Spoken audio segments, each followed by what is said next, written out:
तुम्ही बघू शकता इथे मस्तपैकी हे मोठं फळ आहे. याला आम्ही डांगर म्हणतो. तुम्ही याला काय म्हणतात मला कमेंट सेक्शनमध्ये नक्की सांगा. हॅलो, नमस्कार. मी सुजाता मगरे तुम्हा सर्वांचं पुन्हा एकदा स्वागत करते माझ्या यूट्यूबच्या एका नवीन ब्लॉगमध्ये. तर तुम्ही इथे बघू शकता की जे डांगर घेतलेलं आहे त्याचे छोटे-छोटे पीस तयार केलेले आहेत. अर्धं डांगर कट करून घेतलेलं आहे कारण आम्हाला अर्धच लागणार होतं. अर्धं फ्रिजमध्ये तसंच ठेवून दिलं आणि जे काही अर्धं आम्हाला लागणार होतं ते घेतलं आणि मस्तपैकी छोट्या-छोट्या पीसमध्ये असं कट करून घेतलं. त्यानंतर याला 2 कुकरच्या डब्यामध्ये आम्ही लावणार होतो.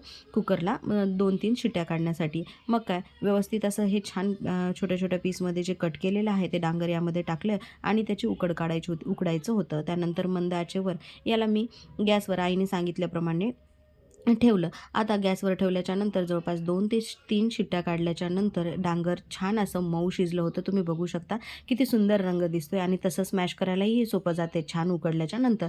त्यामुळे नंतर उकडल्याच्यानंतर त्यामध्ये छानपैकी गव्हाचं पीठ टाकलं, थोडंसं साखर टाकली आणि छान बॅटर तयार करून घेतलं आणि त्यानंतर असे भजे टाकले. आता भजे एवढे छान झाले होते. काहीतरी गोडधोड खाण्याची कधीतरी इच्छा होते माझी. त्यानंतर हे बघा गोड पदार्थ मस्तपैकी म्हणजे भजे इथे काढून ठेवले होते साईडला आणि अर्धं तळण्याचं काम चालूच होतं. आता हे जोपर्यंत तळतायत तोपर्यंत मी कुठे थांबणार होते. मस्तपैकी गरमागरम मी माझ्या प्लेटमध्ये वाढून घेतले आणि मस्त गोड भजे एन्जॉय केले. तुम्हीही घरी ट्राय करा. भेटूया नेक्स्ट व्लॉगमध्ये. बाय.